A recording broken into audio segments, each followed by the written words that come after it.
Stan, we're live. And welcome to another edition of In the Dugout, the final show of 2020. Wow, and what a year it's been. What a year. We'll get into that in just a second, but certainly good riddance to 2020, if you don't mind me saying so. I hope you had a very blessed Christmas and Hanukkah, whatever your choice is. And I wish you, all of us, nothing but the best for a more happy and prosperous 2021. All right, we've got quite a packed show this morning. Going to do a very quick review of a thought I put up earlier this year on 2020. We're going to also, even though we're moving into 2021, even though we're in a pandemic year and everything that happened because of it, we're seeing the same baloney, the same agenda, the same special interest corruption from our political leaders. We'll get into that, namely the Speaker of the House to be Joe Shekarchi. Just stunning, some of the things we've seen coming from him recently. And I'll show you some of those headlines. One of them has to do with school choice. At the same time that the federal government is trying to give parents more options, the Speaker to be and Rhode Island politicians want to lessen those options for parents. It's unbelievable. Also having to do with the Speaker to be, we're going to talk to state senatorial candidate, Chad Callanan. Chad lost, he was one of those conservative candidates who lost because of mail ballots in the middle of the night when that big load of mail ballots came in. It looked like an insurmountable lead he had was overturned. Now, he's speaking out against the budget that was just passed. He put up a post and he feels he was retaliated against by political leaders in the state. So he will be on our show to explain. We will, at the end of the show, we will have Dr. Andrew Bostom on. He will give we'll review some final data, just a quick hit with Dr. Bostom today and his final thoughts as we enter the new year on where we're heading with this pandemic based on his analysis of the data. Then I'm going to finish with a New Year's resolution for us all. It's something we've talked about before in the show. It's my redux of the Gettysburg Address, but we're going to look at it this time as a New Year's resolution. So speaking of New Year's, that means the old year is out, right? And what a year! Like we said, just a horrid year. Here it is. Here's a good one I saw. A la Grinch. Certainly 2020 was a Grinch. Certainly 2020 stanked and stunk. No question about it.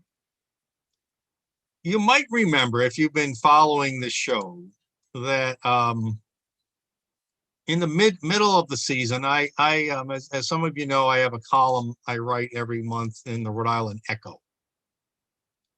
And I was hoping, and I did a little play on words here.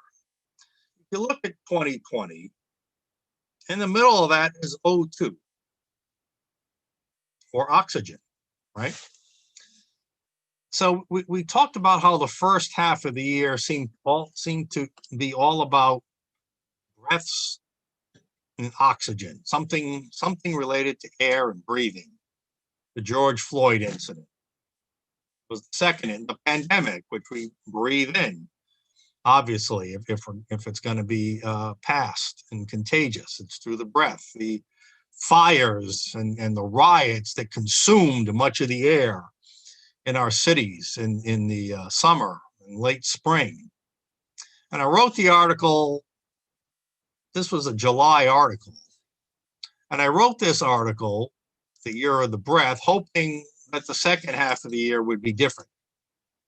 But sadly, it wasn't different. Then we moved into the election season, and November's election.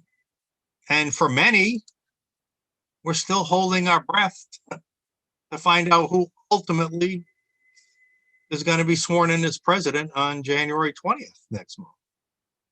Certainly looks like it's going to be Joe Biden, but many people are holding their breath. I mean, this January 6th, next Wednesday, is going to be a massive day. We just heard today that now a senator has committed, along with many congressmen and women in the United States House, to challenge election results in many states. This doesn't happen. It's constitutional. It's happened before.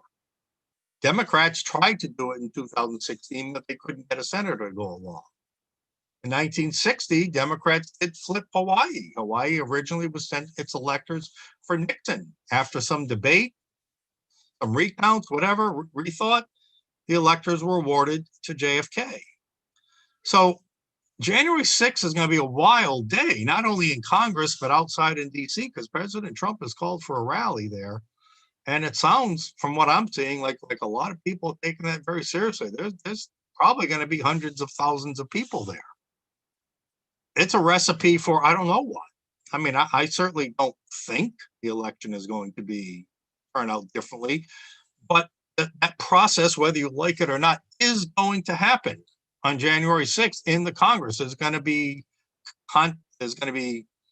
senators and Congress people who are going to contest the certified election results in many states. They're going to go into debate, and maybe for the first time, where the Trump team has been denied its day in court, it looks like they're going to get their day in Congress to present whatever evidence they have, because no court has actually heard the evidence yet in a full way. They've seen summaries of the evidence, but no court has had the courage to actually look. Well, apparently that is now going to happen in Congress. Meanwhile, outside, you're going to have hundreds of thousands of people. We know that from the right, and we know that Antifa and Black Lives Matter will be there too. Let's pray that things stay calm. But January 6th is going to be hopefully not too wild a day, but it's going to be wild, not physically in the sense that it's going to be unprecedented. And for those of us who enjoy constitutional, it's going to be great civics education. And we're going to see these very rarely used provisions in our Constitution. Remember, this is in our Constitution. What's going to happen in Congress next Wednesday is in our Constitution. It's going to be a great lesson. So cancel all your meetings, cancel whatever. It's going to be really interesting to watch, regardless of who you want to win the outcome, or regardless anything will change or not. It's going to be a great lesson in civics on the 6th. So 2020, again, continues to be the year of 02. It was just kind of prophetic that the year 2020 had that 02 in the middle of it, with so much regarding. We're still holding our breath to see what's going to happen on January 6th. What a way to end this year. Okay, but in Rhode Island, just some really brutal headlines to show you. So let's start with the economy and the budget. So here's a headline from, I think this was from Sunday's Providence Journal. Buckle up, rough road ahead for Rhode Island economy. Why? Nationally, the economy is booming. We still need more jobs to fill. It hasn't fully recovered, no question about that. And as everyone had predicted, it's going to take well into 21 before it recovers. But do you know that in Rhode Island, they're claiming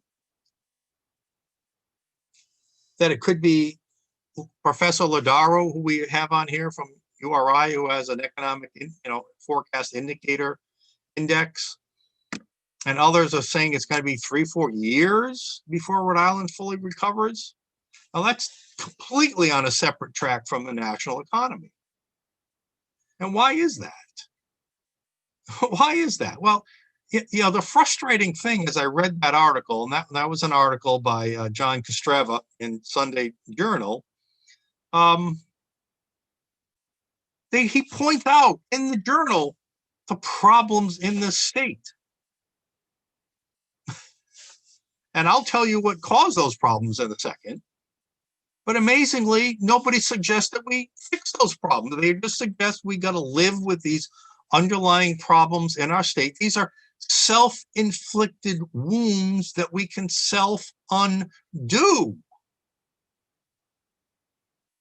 But these socialist politicians, and I'm going to call them that now, because if you believe that big government should control your life, which is what our political class believes in, you're a socialist, or at least you're on the road to socialism.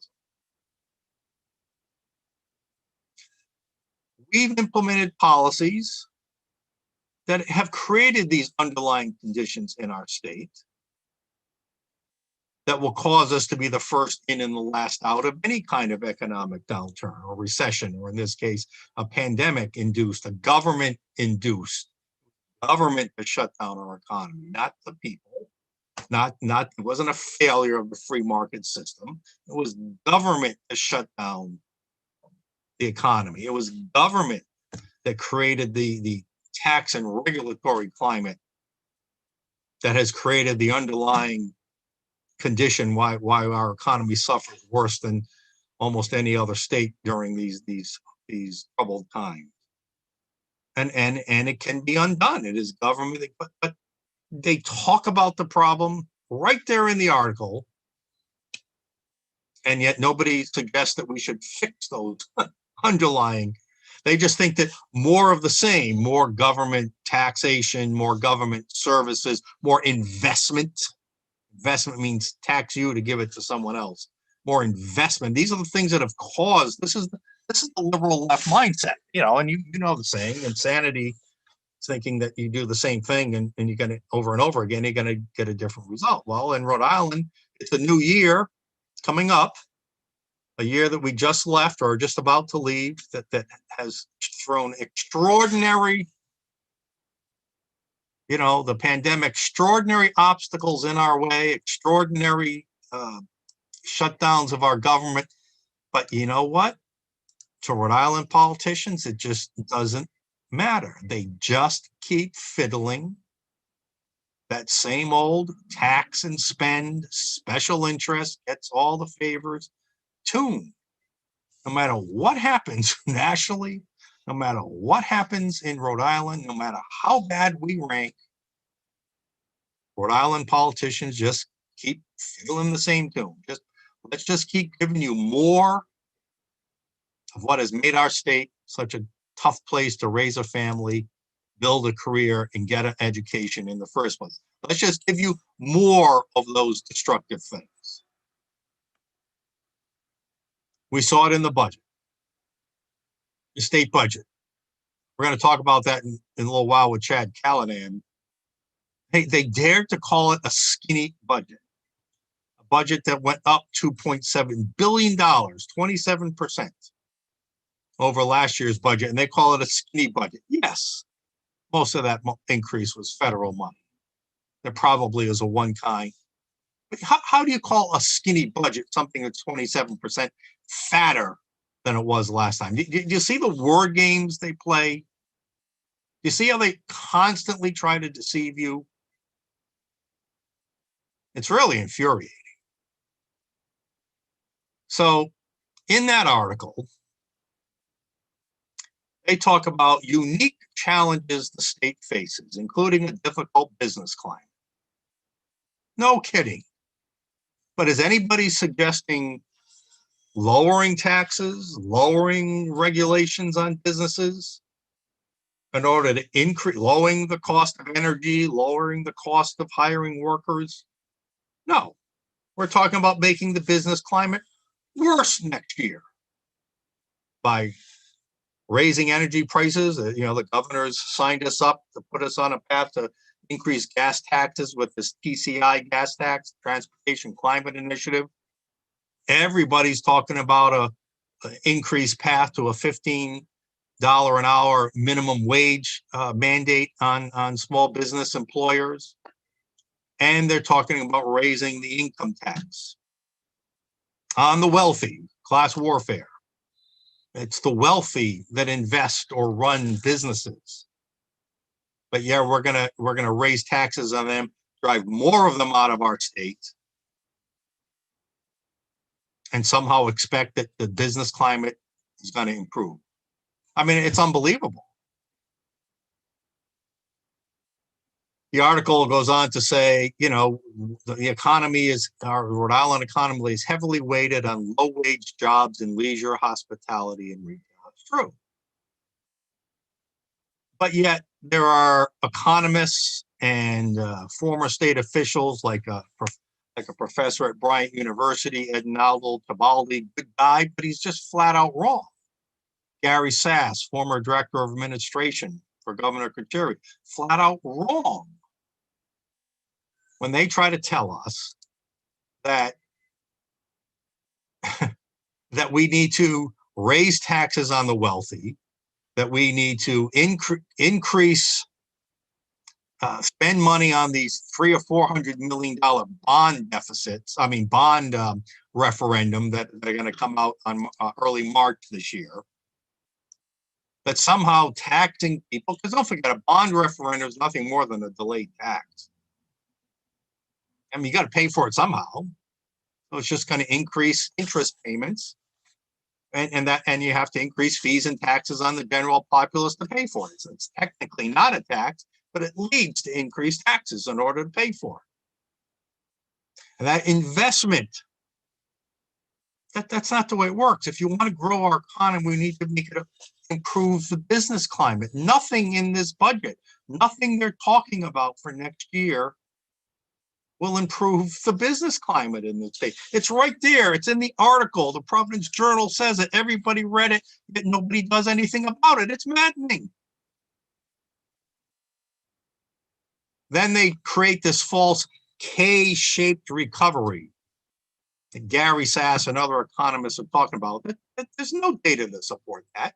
It's a talking point from the left that somehow, as we recover from this pandemic, the rich are going to get richer and the poor are going to get poorer. So that's the K-shape, up for the rich, down for the lower and middle. That's false. When the economy grows, the income disparity lessens. The low and middle income people actually catch up faster. It's how an economy works. It's when we're in tough economic times that the rich do better than the poor, because the poor are out of work and the rich you know, just think of the big Walmart, you know, and think of all the stores that are closing. They lose, but Walmart gains all that business, right? Same thing with wealthy people. You know, they get the spoils during a downtime, but when the economy is growing fast, that income disparity lessens. It happens every time. It happened under Trump. We had a booming economy the last 4 years under President Trump, and the income gap lessened between wealthy and poor. And it will lessen again. It probably increased again during these last 9 months of the pandemic, but it will lessen again as the economy grows. This K-shaped economy theory is complete bunk. There's no data to support it. It's just a left-wing talking about. I mean, it's amazing how economists, scientists, how they ignore their training, their education, in their field of expertise. Even we see it with doctors, and just follow some politically correct, unproven talking point rather than what what everybody's empirical and historical evidence says is the real truth. Rhode Island lost jobs in November while the country's growing. Why are we losing jobs? Because we have a terrible business climate. Will anybody do anything about it? No. Instead, they want to make it worse. It's maddening. Right there in the article, Rhode Island's local businesses are weakened. But yet they want to raise the minimum wage on them. So if they're hiring entry-level workers, it's going to cost them more. That's going to lead to fewer jobs and fewer hours for those who are employed. There's no way around. That's economic fact. It's economic proof.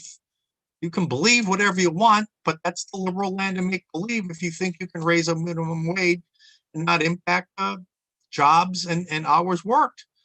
Study after study shows that overall take-home pay for low-income workers goes down when the minimum wage is increased collectively, because fewer people work, and of those that work, many of them see fewer hours. It's a net negative. It has to be. It's supply and demand.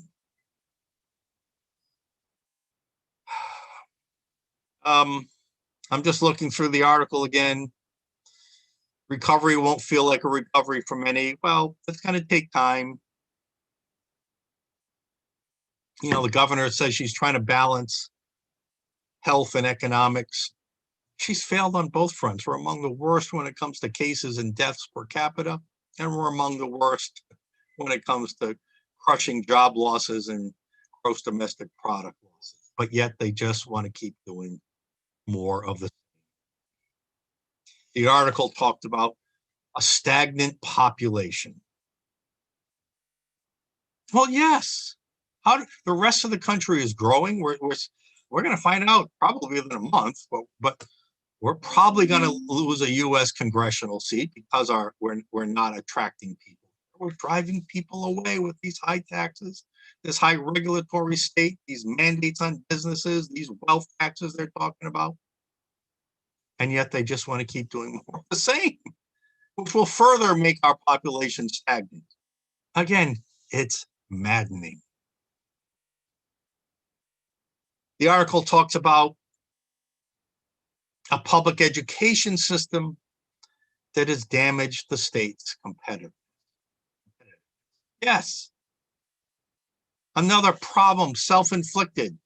We've allowed teachers' unions and special interest agendas to rule our schools, our public schools, and yet we deny children the chance, on large part, except for a few charters here and there. We deny children the chance and their parents to send them to a private school of their choice. And we're doing nothing to fix public. We talk a lot about it. We put all these committees together. We hire new commissioners, but nothing ever gets done. And I'm going to show you a headline from Speaker Shikarchi in just a minute. I mean, so this is really 3 strikes before he's even in his seat for Speaker Shikarchi. One, trying to call this a skinny budget. You know, that's a flat out lie. Just call it what it is. Why can't we be honest? It's not a skinny budget. 2 was, we'll show you in a second, is what he said about charter schools or expanding them. And 3 is what you'll hear from Charles Callanan in just a few minutes, who feels he was retaliated against in his business by soon-to-be Speaker of the House, Shikarchi. But just to finish up on the article in Sunday's Journal on the state economy, they talk about how the business climate ranks in the bottom thirds of all states. But again, like I said, and they want now, and meant to say earlier, and I did mention earlier, but they want to raise energy costs, you know, for those who use energy in whether, in producing products, or whether you drive cars or trucks to deliver your products and services.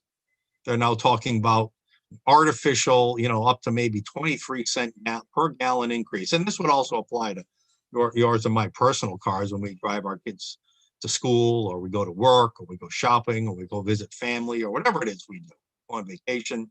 They want to charge us more. Is that going to help our business climate? Seriously.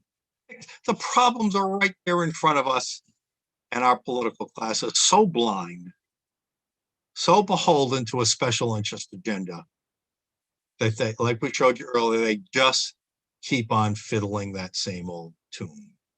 And it was just amazing to see a very smart professor at Bryant, Professor Tabaldi, a former Republican Director of Administration Gary Sass promoting left-wing talking points, promoting left-wing economic ideas that government taxing and spending money is somehow going to lead, and calling that an investment is somehow going to lead to prosperity. These are the very kinds of thinking that have created those underlying self-inflicted wounds and poor economic conditions that will hamper our state's recovery. And yet what do they all look for relief? The federal government.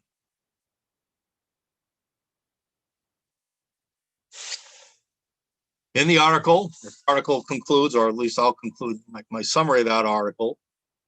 The governor said the state and federal governments need to provide relief. See, to them, everything is about government money relief. It only makes things worse because that money, at least from the state, the federal government can print money. That's a whole nother set of reasons why that's bad. That leads to inflation and the weakening of the dollar. But states can't print money. States have to tax it. They have to get it from somewhere. They have to loan it from a bond, or they have to tax you taxes or fees. They never understand that lessening regulations, lessening taxation levels will create a better business climate. That's the relief we need. We need relief from the government's boot on our backs. We don't need more government as relief. They get that difference? They don't. They don't. The relief we need is from government. The relief our political class wants is more government. Again, maddening. Let's move into education quickly before we go to our guests. Again, we have Charles Callanan coming up in maybe about 10 minutes. And after that, we'll have Dr. Andrew Boston to talk about some updated COVID-19 stats in our state. All right, you probably didn't see, I think it was earlier this week. Yes, December 28th. So that would be what, Monday? President Trump issued an executive order that empowered parents and students to get supplemental educational assistance for kids who are stuck in school districts that refuse to teach kids in person. The headline says, President Trump is expanding educational opportunity for America's children and families impacted by the pandemic. Said the president, all families should be empowered to make the decision that is right for their own circumstance. So basically what they're doing is something unique. They have put forward what they call community service block grants. This is money that will be made available to states if they choose to accept them. And we urge our government to accept them. That would provide disadvantaged children with emergency K through 12 scholarships to access in-person learning opportunities. And that could be used for tuition at a private school. That could be for tutors in person or personal tutors through online courses.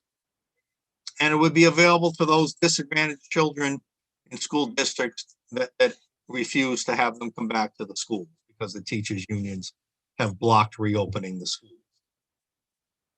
There's going to be about a $1.7 billion. I don't know how much that means for Rhode Island. I guess if, I don't know, probably $40, $50 million maybe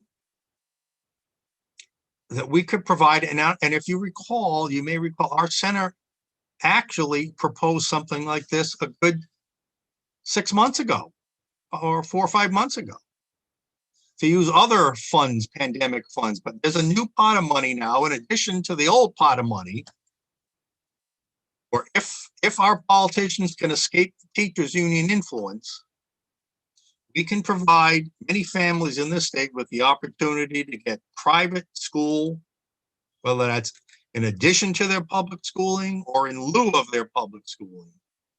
Give those families new opportunities so their kids can catch up. We call them catch-up educational savings accounts. I don't know if the president has given them a name, but they're going to be made available through these community service block grants. The president's press release went on to say that they are fighting for our children's well-being, protecting America's children who need in-person learning options from prolonged school closure. Makes sense, doesn't it? We know kids haven't been learning as much remotely, if at all. So let's give them a little supplemental boost. They can leave a public school if they refuse to open and go to a private school, and here's a little assistance for that. Or you can hire an in-person tutor, online or in person, to directly help one-on-one your child. Makes sense. New money available. Will the teachers' unions allow that to happen in Rhode Island? We'll see. But now I want you to look at this headline. Just again, it's unbelievable. The new Speaker of the House, soon to be, Joseph Shekarchi, let's reduce the planned increase in educational opportunities for kids. Let's put a pause. That's the word now. Just like we had a pause in our economy, now they want to have a pause in the expansion of charter schools. Our new education commissioner, thankfully, proposed expanding charter schools in Providence, because we know those students there have been the hardest hit. Get those kids out of these failed schools now. Get them into something better. What is wrong with that? But no. We saw Representative Greg Amori a few weeks ago write an opinion piece against this idea of giving families more educational opportunities. And now we see the Speaker, the soon-to-be Speaker of the House, Joseph Shekarchi, completely caving to teachers' unions, regurgitating their line. No, I think it's time. I don't think we should do that expansion to charter schools. Of course, see Speaker Shekarchi, he's a lawyer, a real estate lawyer, but he knows better than the State Education Commission, who recommended expansion of charter schools. See, this is how the elites are. They know best. Now, for political reasons, we're going to stop the expansion of charter schools. Are you kidding me?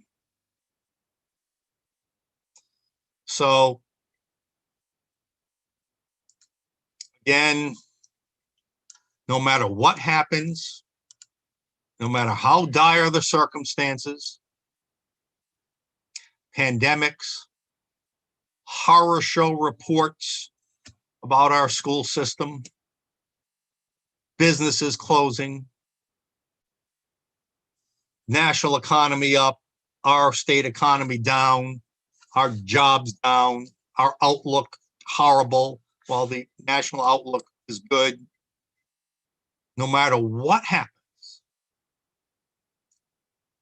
Rhode Island politicians are so beholden by corrupt special interest groups, teachers union, far left agenda, SEIU unions, who want to corrupt nursing homes. That's a topic we talked about before. No matter what happens out there, no matter how bad things get, they just keep on fiddling that same old special interest, tax and spend tune. Increase taxes, increase regulations, increase borrowing for pet left-wing green and other projects, give special interest to give favors to the special interest corporations, keep the corporate welfare flowing, kowtow to the teachers unions, no more charter schools. Why don't teachers unions like charter schools? Simple. That's fewer unionized teachers potentially, fewer dues-paying teachers. Can't have that. Can't have that, even if it means better education for more kids in this state. Can't have that. We need to keep our political power up. We need to collect money.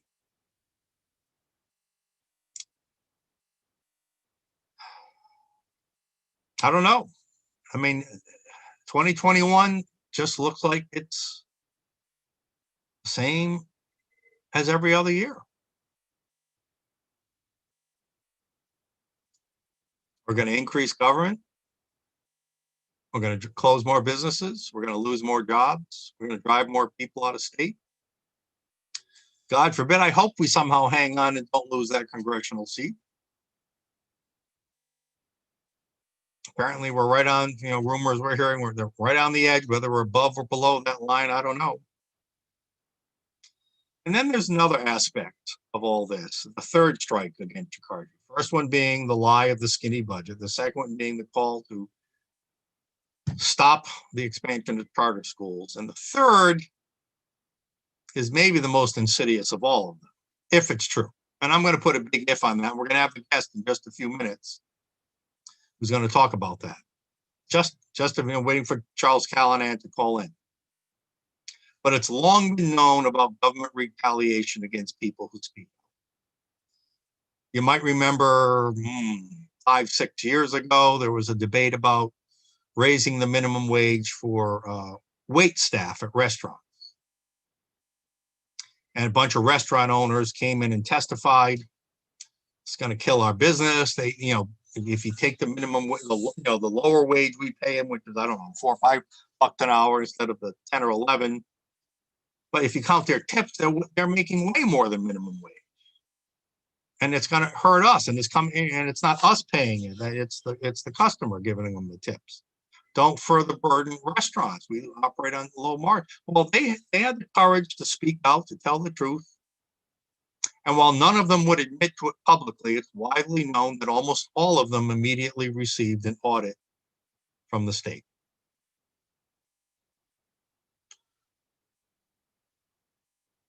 Our friends over at the Gatsby Business Network, when it was initially formed in the wake of the tolling legislation from 4 years ago, a number of those steering committee members were listed, and within 1 week, I think all but 1 or 2 of them received notices of audits, revenue audits or equal employment opportunity audits or Department of Labor audits on their businesses. We've heard stories from other friends who, when they speak out, their business gets audited immediately.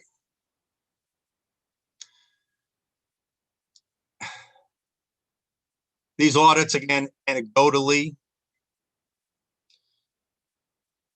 just to complete an audit takes up enormous amount. These are small business owners. Takes up an enormous amount of time, money to hire lawyers or CPAs to work with the government. I mean, this is taxpayer-funded government. What's he got better than doing than harass some business?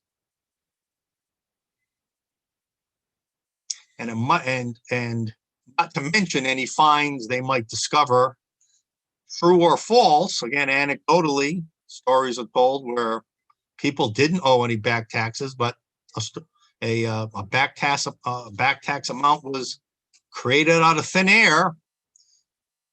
You don't pay that, well, we'll take away your license or charge you more, but let's settle on this amount, even though the business owner knows they didn't really owe it, but they have to pay it. It's almost like a bribe. It's almost like extortion. Is this how you want your government to work? Are we going to encourage a free and open society, a free and open debate? Or are we going to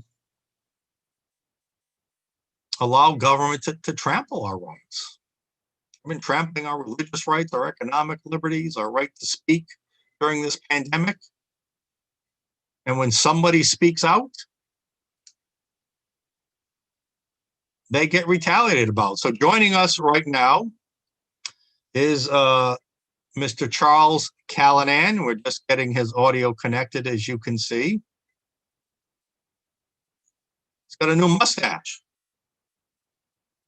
Let's see. The audio's taking a while to connect here. Well, let me show this while we get Charles's audio. Charles, welcome. Are you with us? Welcome to In the Dugout. Hey, how are you? You got a hat for us for In the Dugout today? Oh no, I got something better. All right, what do you got first? Let's business first. You're gonna love this. Here you go. I brought a T-shirt. Oh, okay. Okay. Well, let me.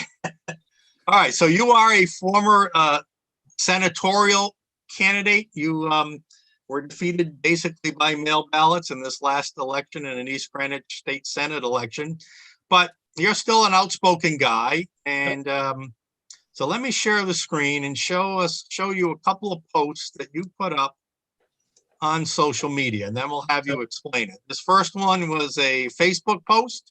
Yeah, that's correct. That's on my senatorial candidate. And page. you, like me, blasted the soon-to-be Speaker of the House for calling that monstrosity that was passed a skinny budget. And then it looked like you also tweeted something out about as well. Yes. So tell us what you were trying to communicate in those two posts. I'll go back to the first one. Okay.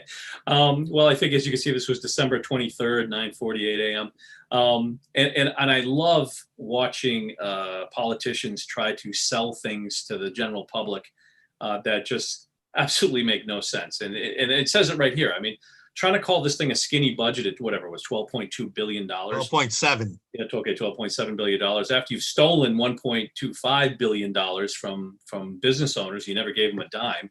Just to explain that, it was supposed to be 1.25 billion going to business owners. Yeah. A lot of that didn't go to business owners. A lot of that was used to plug budget holes and to make other groups happy, right? Exactly. And I find it, as a business owner myself, or even as if you run your own household, if you live in an apartment, if you find yourself spending too much money, you go, okay, what can I live with and what can I live without? Well, from what I can see, Rhode Island doesn't do a lot with what can we live without. We continue to spend money and handing it to the same people over and over again. And everybody keeps wondering, well, why? Why does the state keep plummeting? Why is our population shrinking? Why do you drive down Post Road and see business after empty business after empty business? I mean, would you like to own commercial property in downtown Providence today? Yeah. I mean, I wouldn't.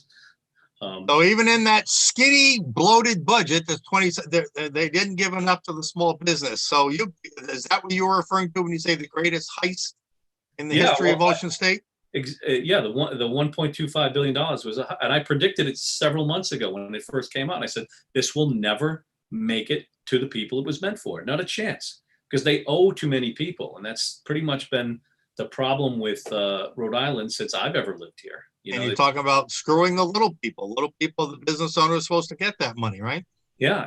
And one of the things that I find even more disturbing is the fact that at least when the, when some of the more criminal, if you can even describe them that way, like the Mattiellos and his predecessors, and how many of them went to jail, that even they knew enough not to steal too much, because there has to be the mob knows when to not to push it too hard, because there's got to be something left to steal. Well, what the mob does is retaliate when you hit them. So you hit them pretty hard with this Facebook and Twitter post. So that was, again, let's think of the time. That was last Wednesday, December 23rd. You put up those posts. Yep. The very next day. Yeah, it was awesome. Boy, they are fat. They're getting fat. The very next day, what happens? Who shows up at your business? So just so folks have a little background, I run a series of animal hospitals, and one of them happens to be here in Warwick, Rhode Island. At about 9:30, 10 o'clock in the morning, Christmas Eve, a inspector from the Rhode Island Department of Health shows up and wants to hear all about our COVID protocols. Now, let me back up a little further. When COVID occurred back in March, we followed the protocols from the American Veterinary Medical Association, which prescribed to us that we were actually ahead of the curve to shut down to the general public, because we do interact with the general public daily in very close quarters. We're in exam rooms, we're doing surgery. And And in addition to that, many of the things that we do on a day-to-day basis we deal with diseases and bacteria and things that are highly infectious, certainly not fatal to humans, but they are. Yeah, so you've got protocol standards in place normally. Already. We are already doing these types of things, and some things that generally the rest of the public isn't doing anyway. So, and because of the fact that we hadn't interacted with the general public since March of earlier this year, and generally the only type of inspection that we'll ever see is mostly from the state veterinarian, who could come in anytime unannounced and inspect you for cleanliness and so forth, as per their right. And what's interesting about the state veterinarian here is that they generally bring their new inspectors to my facility because they like to demonstrate how clean it is. So they know you're a good rules following. Yeah. So is it your contention that because you spoke out against the speaker, the would-be soon-to-be speaker, that this was retaliation to your business, or they were looking for something to get you on? Oh, yeah. And you will never be able to, but you will never be able to draw the line directly between the speaker and Rhode Island Animal Medicine. You're never going to get there. And the reason being is that because of the entrenched machine here in this state. Well, you asked the inspector, why are you here? What did the inspector tell you? The first thing out of her mouth, I said, okay, because we certainly hadn't seen any before. And the first thing she said to me was a complaint about your social distancing and your COVID protocols. And she said in the very next breath, and I didn't get to it, and it didn't come from an employee. So I said, it came from the outside. She goes, yes, it came from the outside. I said, okay. I said, you do recognize the fact that we've been closed to the public. And you think that outside was? Yeah, I think it was. Outside was? I think the outside was a Democratic operative who isn't particularly happy with things that I have to say, nor have they ever. I mean, I have a history of getting, all sorts of things thrown my way because I won't shut up. All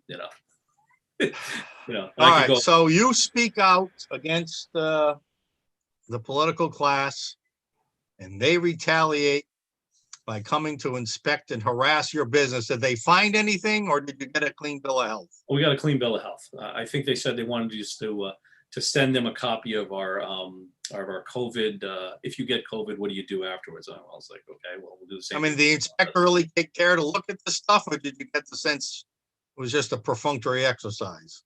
I could bury them in paperwork. I could show everything we do. I mean, I have no problem with that. And that's exactly what we did. And like, here's our protocols from A to Z. And even an inspector, don't get me wrong, very professional, very polite. And she said very categorically, it's like, wow, you do things that most people don't even think about doing. I said, yeah, because we're in the medical profession. This is what we do. So if you see any ideas you like, by all means, take them with you. It's probably a good thing that at least she seemed to be an honest and she seemed to be an honest broker person, even though she might have been sent there for for devious reasons. At least she wasn't playing the game. No, I didn't get that sense at all. I think at least there are some good people out there, but again, you're right. We're never going to be able to draw the line, but I don't really believe in these kinds of coincidences that the day after you speak out, the government shows up to harass your business. Any final thoughts? Yeah. And I just want to point this out to anybody who might, want to run for public office here in the future. And that's another thing you dared to do, right? Yeah. Was challenge an incumbent in the ruling party, right? Yeah. You dared to do that. But, let me tell you, and to any future prospective folks out there who are decent, who are hardworking, who run businesses, and one would think that you want people that are knowledgeable in anything from budgeting to leadership to creating things that you'd want them to step forward. But I'm here to tell you, they won't. And because of the same experiences that I had here, is that you will get hate mail at your house. You will have, in one case, I had an attorney who works for the unions, who when I was running for town council, called me up, didn't identify herself outside of saying that she played the role of constituent. Oddly enough, I already knew who she was when she called, and we're going through these very leading questions, and I said, at what point, ma'am, were you going to tell me that you're an attorney for the unions? And that's when she hung up on me. So stuff like that. Let's summarize. So to put it in national vernacular, or at least the vernacular of our current president, is there any doubt in your mind that Rhode Island has its own deep state swamp? Oh, yeah. It is. We have the Mariana Trench of swamp here in Rhode Island. I mean, there is no question about it. I could give you a list of names of people that it would blow your mind. Yeah, I've heard. I don't know if you heard. Yeah, we were talking about other examples before he came on. All right, Chad Callahan, I'm glad you got a clean bill of health. Keep us updated. Certainly, if they try to come back with any shenanigans on you, but I think the next thanks. time they may force me to wear a mask to be on your show. I don't know. I think that All right. Well, thank you for taking care of pet owners in Rhode Island and Massachusetts with their pets. Thank you for engaging in the political process as a candidate, for being a business owner that helps make our state go. You should be thanked for engaging, and yet they come to harass you because you dared speak out. Well, Happy New Year to you. You too. Charles Callahan. Take it easy. Have a nice All day. right. Take care. There's your government, Rhode Island. There it is. All right. Let's have our final session of the year, albeit a shorter one, with our favorite epidemiologist, Dr. Andrew Ostom, who is joining us from his home in Rhode Island. You're a Rhode Islander, doctor, right? Yes. At All least right. since 1990. All right. All right.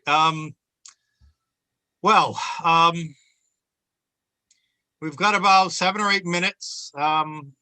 You sent me a few charts. You want to get right to those, or do you want to talk, just kind of set the stage first? We could quickly go into those. All I really wanted to say is that, we're coming to the end of the year, and I have to say, even we've discussed how some of the metrics that we're using are hardly perfect, or maybe very imperfect, but they are what we, unfortunately have to go by. And I would say, since they tend, bearing in mind that they tend to exaggerate both the infection rate, and then because of just bizarre changes to the adjudication process, even something as fundamental as the COVID-19 death rate. All that aside, I'm seeing some positive signs about this latest wave that we've had, through the fall into the early winter. And I just, I wanted to end the year. Hopefully this trend will continue, because it's a positive trend. It's a reassuring trend. And if you want to just show folks the infection rates. Yep, let's take a look here. All right, so here we have the infection rates by week. Right, and what we can see, Mike, is that they peaked at about 9% in early December, but they've come down steadily over the last 3 weeks, and these are end of week averages. They've come down steadily back to about where we were at the certainly by the second week in November, and this is a good sign. Here we are at the end of December, and so infection rates, again, according to the RT-PCR, high cycle thresholds, everything, all the caveats we have. Regardless, that's the state's metric. It looks to be coming down, and then you're showing here the hospitalizations, which is obviously much more important. And it looks like we've at least reached the plateau, and it does appear as if we're starting to come down slowly off the peak hospitalization rate of a couple of weeks ago. And this is critically important. This is a real clinical indicator that things are stabilizing and maybe even slightly starting to improve as we come to the end of the year.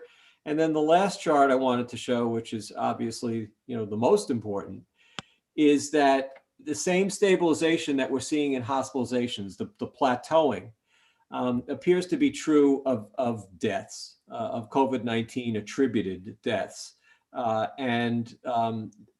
This is obviously the most important sign of all. Nothing has changed, Mike, in terms of the demography.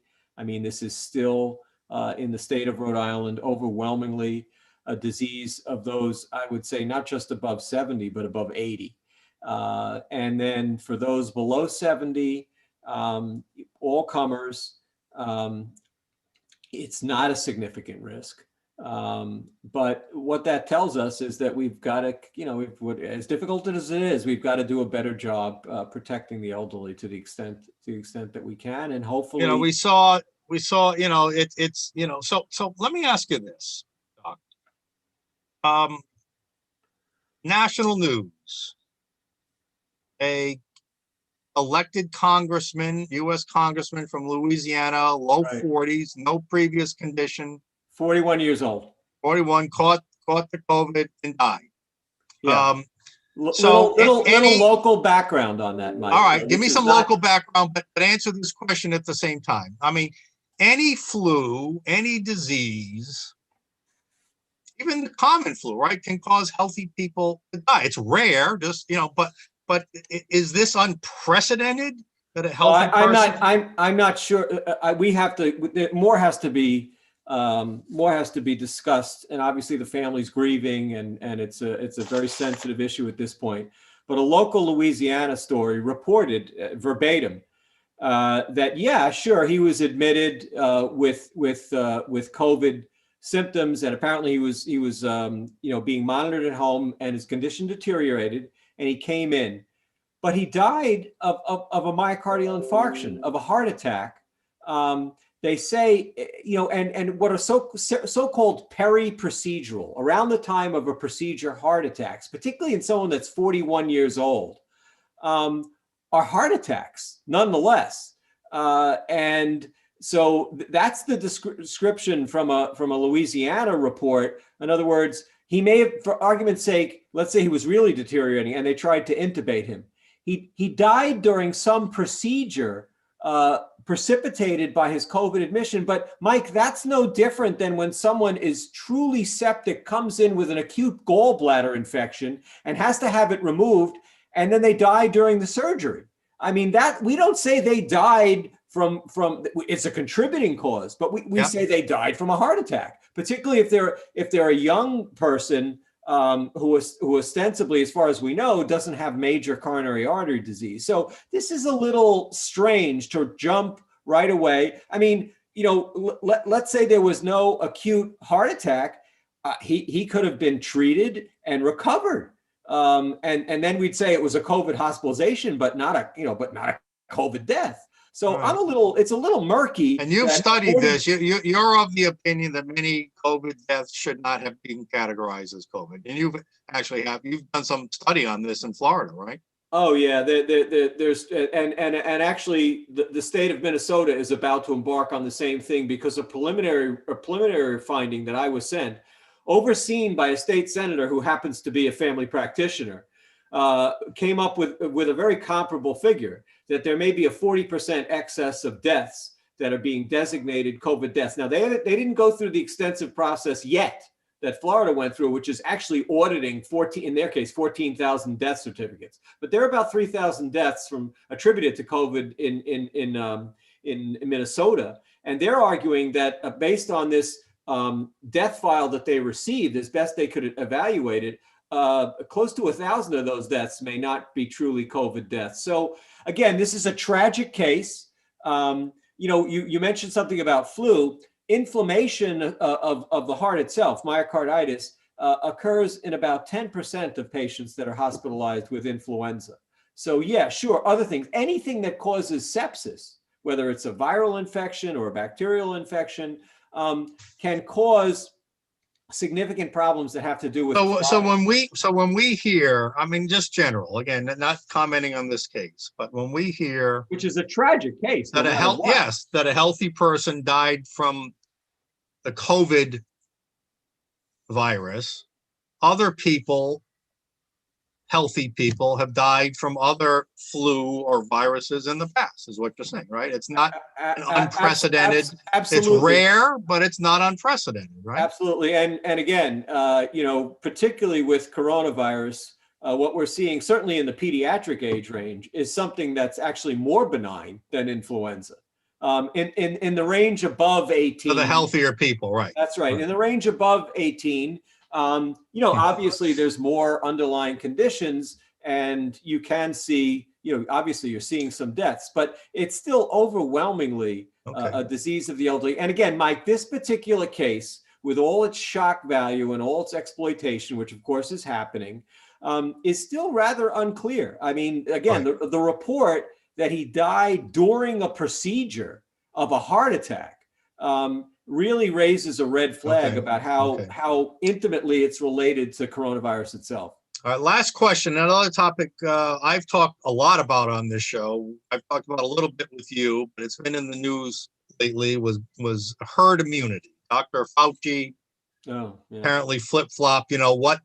What level do we get to that point where enough people are immune, where the disease will kind of naturally die off, whether that's a natural immunity, antibody because you've recovered and fought it off, or whether you get a vaccine. But my question is this. So again, herd immunity is not a strategy, it's a condition that must be met before any pandemic can die off. Given our talk about cycle thresholds, that many people who may have tested positive may never have really been infectious or contagious to the point where really it was able to replicate at any level at all within their body. Can we assume that many of those false positives, as you have described them, and as many doctors have described them throughout the world, of people who might have tested positive but really weren't infectious, can we assume that they are immune and then contributing to getting to herd immunity, or do we think that some percentage of those who have tested positive may not actually be immune because they never really were infected? Right. Well, so there's a couple of issues. So there could be true false positives. In other words, there's some evidence from Europe that when they were first evaluating the test kits, that there could be some cross-reactivity with cold-causing coronaviruses. Those are true false positives, and that rate could be as high as 2 or 3%. But the kits in the U.S. may be better. I really don't know, but that is at least a theoretical possibility. Then there's the issue of the high cycle threshold positives, which are not which are not really saying that the person wasn't infected, but they're either at the tail end of an infection that they recovered from a while ago, or they're lightly infected and fighting it off. And I wouldn't say that those people aren't immune. As a matter of fact, those people could be robustly immune. But it is a little difficult to tease out. What you do, and it's also crude, is you test for antibodies to look, right. not the right. swab testing. Right. And even more sensitively, we're now finding out, is you test for T cell markers of immunity, which can be present in people who don't have antibody positivity anymore. But the bottom line is, Mike, so many people have been infected. I mean, in the end, and hopefully the vaccine will really damp this down quickly. We're going to probably find out that an astronomical number of people in the United States were infected, maybe half the population, a third of the population. And so there's that has to be a consideration in herd immunity. Herd immunity based on vaccination is a simple formula. The spreadability of the virus, right, -1 over the spreadability. And so if you say that this has a 3 spreadability, well, then you'd say, oh, well, then you have to immunize 70% of the population. And and Fauci has even boosted up that number. That's a pure vaccine model. It doesn't account for variability in people's susceptibility, i.e. their own immunity. So you could effectively, another strategy instead of mass immunization would be targeted immunization of the truly high risk, like we do for pneumococcal pneumonia, for example. And that could really crush this, because then you'd be protecting the people who get the disease, spread the disease, suffer the worst from the disease, and leave the under 70 healthy population to generate natural herd immunity. I don't know why there's such a push for mass immunization, other than some of the drummed up hysteria, frankly. And it's unfortunate, but God willing, it's a completely safe vaccine. So if there's more people get it than really needed it, hopefully that won't make a difference anyway, and it'll speed the end of the hysteria. All right, Doc. Well, speaking of hysteria, so we want to wish you a happy new year. Thank you for again on our show. We will. You gave us some hope today that maybe we're turning a corner. We'll look at this data next week, see if that continues. But it was your original, well, not original, but it was your article a few months ago, an unhysterical look at the data that drew our attention, that got you on the show.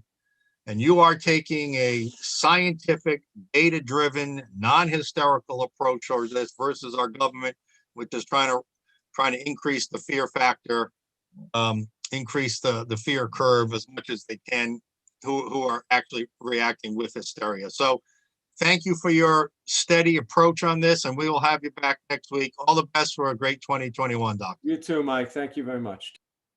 All right, Dr. Andrew Bossum. All right, we're going to end this with my New Year's resolution. Great show. Again, and I guess everything we talked about tied in today with my resolution. You may have seen in the Providence Journal in November, on November 19th to be specific. We talked about it once on this show, but we're going to do it again. We're going to look at it in a different light. We talked about most of the show, the corruption, the incompetence of government, that they just keep doing the same thing. And it just keeps driving people out of our state, and it will continue to do so. As Lincoln, and the most brilliant words ever written, talked about in his Gettysburg Address, memorializing those who he lost in a more severe way, lost their lives in the Battle of Gettysburg.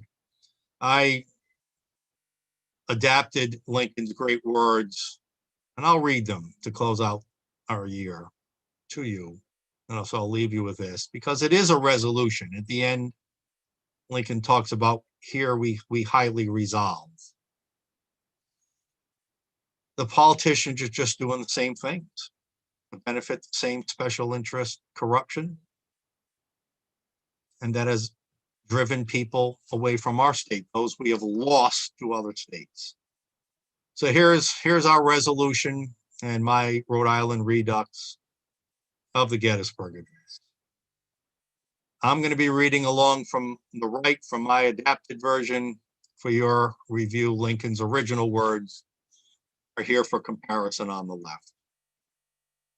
77 years ago, our fathers brought forth on this state, and by the way, I should have set this up, it was in the 1930s, that the Democrat left took control of the General Assembly in Rhode Island, 77 years ago.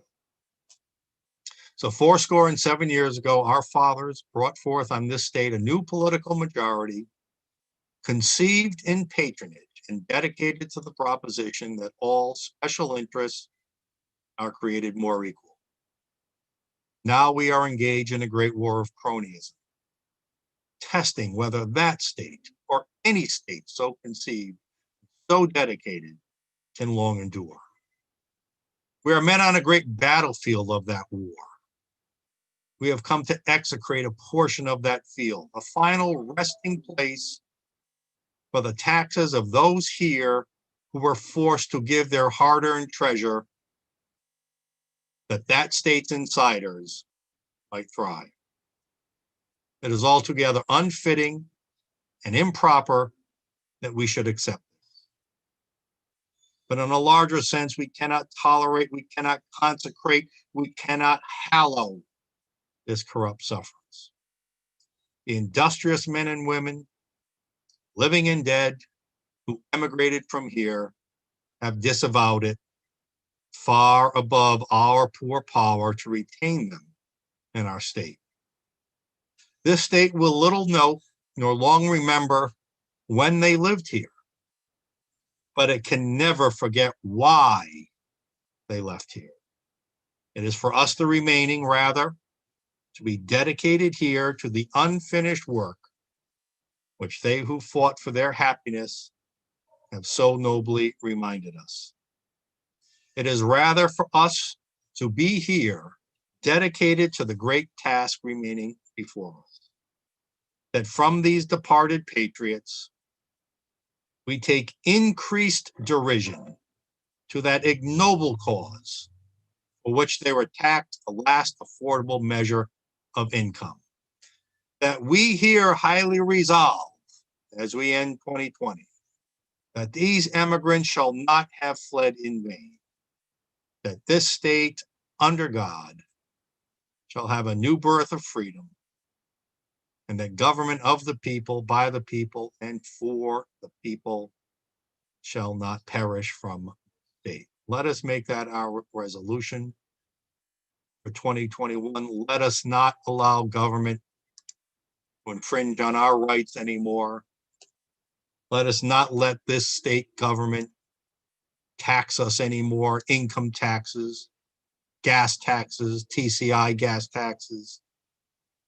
Let us not let this government impose more regulations on our businesses, minimum wage mandates, equal pay mandates that already exist in law.